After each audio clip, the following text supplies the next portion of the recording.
Hello and welcome to the Ramblings of a 42-year-old man. Chris Smith here, and today I'm going to ramble just a little bit about the Disney Plus Star Wars show, The Mandalorian. So please stay tuned as we dig into a little bit on The Mandalorian. So as I'm speaking, season 3 of The Mandalorian just released its first episode, and second episode should be coming in the next couple days. And I just wanted to take a quick moment to talk about the series as a whole. Not going to dig super deep into things. Not going to get into too big of heavy spoilers or anything, but anybody who's been paying attention online would know most of this stuff anyway. So, Mandalorian was created by Jon Favreau, better known as directing the first 2 Iron Man movies and kind of starting that MCU going. It's directed multiple Disney kind of reimaginings of their animated movies. He's done The Jungle Book, The Lion King, and he's done a lot of directing duties like that. But he came on with The Mandalorian. He's working with Dave Filoni, who was kind of the head of the Star Wars animated cycle of like the Clone Wars and Rebels and shows like that. And so they came together to make The Mandalorian. And first came out in 2019, I believe, the end of 2019. And right away it was a hit, mainly because the very end of the first episode, we are introduced to who we now know as Grogu. Of course, I still call him Baby Yoda, which I will probably continue to do for all time. But his name is now Grogu. We find that out somewhere in season 2, I believe. But yeah, we're going to go with Baby Yoda. So I actually loved the first season. I loved quite a bit. I think you could take those first 3 episodes of that first season, put them together, edit them up a little bit, and have probably one of the better Star Wars movies. Probably better than just about anything other than the original trilogy.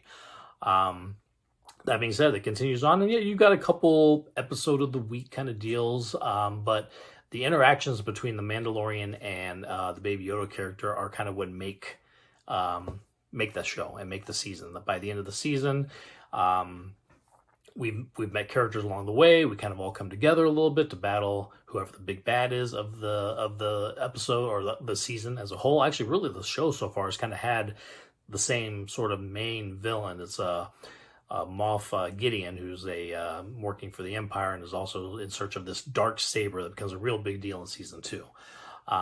Speaking of that, we get into season 2, which came out a year later. And we're looking at more further adventures of Mando and Grogu, Baby Yoda, and kind of the characters they meet along the way.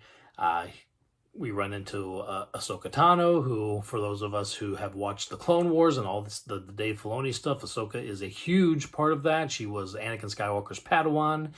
She is going to have her own show coming out here some point this year, I believe, that I'm very excited to catch. And Rosario Dawson will be playing her, which I forget to say, Pedro Pascal, who has been blowing things up in The Last of Us recently, is the Mandalorian. We do not see his face very often. We've seen his face over the first 2 seasons. I think about 3 different episodes. There's been little quick bits of his face. A lot more in the very season finale of season 2. But he's mostly in a mask through most of this show, and he's having to act with his voice pretty much.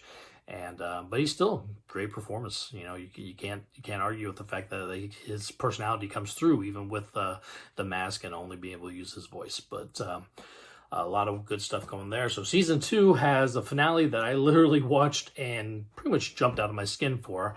And I don't think it'll be a spoiler for anybody. But if you don't want to be spoiled of the ending of season 2 Mandalorian, stop watching now. But 1, 2, 3. All right. When Luke Skywalker shows up at the end of Mandalorian season 2, I jumped out of my skin. That was super exciting when you saw his X-Wing pulls up, he gets out, you see the shadowy figure, he's fighting all these droids, and he's got his green lightsaber lights up.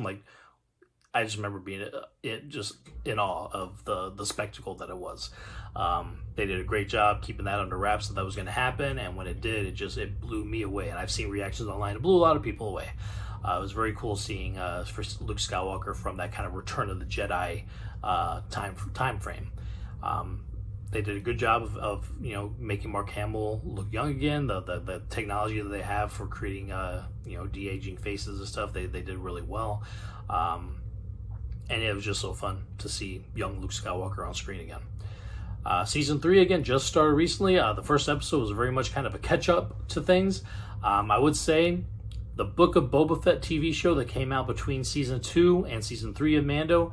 There are 2 episodes in there that if you do not watch, you will have very little idea of what the heck is going on at the beginning of season 3 of Mandalorian, because by season 2, Baby Yoda is going off with Luke, and you don't think the Mandalorian is going to see him anymore. By the beginning of season 3, he's got Baby Yoda again. They're going off on their adventures, and you're like, what the heck happened? Well, you have to kind of watch Book of Boba Fett to see what took place in between those 2 seasons to get us where we are now. So if somebody hasn't watched that show or hasn't been watching online of all the craziness that happened, they would probably be wondering, what the heck happened since last season? Well, you got to be able to at least watch 2 episodes of the Book of Boba Fett to really understand.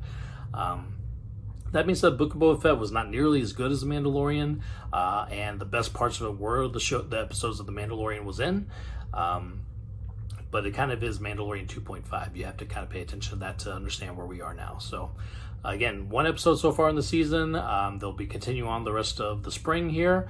And excited to see where we end up at by the end of this one. And excited to see how we're going by the end of the year when we get the Ahsoka show and some other things. There's going to be one called The Acolyte that Daphne Keane from his Dark Materials and Logan is going to be in. I'm excited to see how that one goes as well. And Star Wars, some of the best stuff with Star Wars going on right now is on TV and Disney Plus, and I think they're doing a really bang-up job with all of that. So that's The Mandalorian. Depending on how the rest of the season goes, if there's something that just is crazy and blows everybody away, we may be having another rambling about it. Otherwise, we'll probably catch up at the end of the season.